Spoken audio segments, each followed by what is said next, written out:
Amerika Serikat saat ini telah menarik kapal induk USS Gerald Ford dari Mediterania Timur. Setelah penarikan kapal itu, Washington menggantinya dengan kapal serbu USS Bataan Group. Amerika Serikat memerintahkan kelompok amfibi yang dipimpin oleh kapal serbu USS Bataan LHD-5 mengalihkan operasinya dari Teluk ke Mediterania Timur.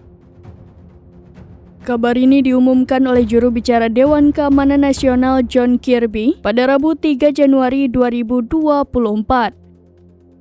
Dikutip dari Al-Mayadin, relokasi kelompok siap amfibi bertepatan dengan keberangkatan kapal induk Gerald Ford.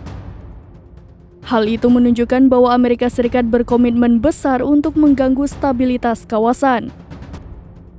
Diketahui pada Agustus lalu, USS Bataan dan kapal pendarat dermaga Carter Hall melakukan perjalanan ke Laut Merah dari Mediterania melalui terusan Suez setelah menghabiskan 5 bulan di Teluk.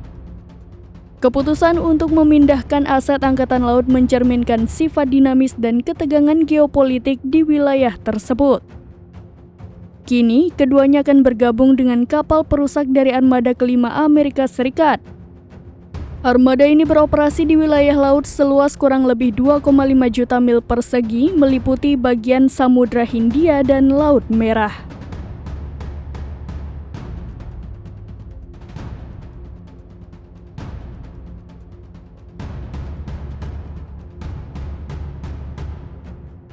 Download Tribun X sekarang, menghadirkan lokal menjadi Indonesia.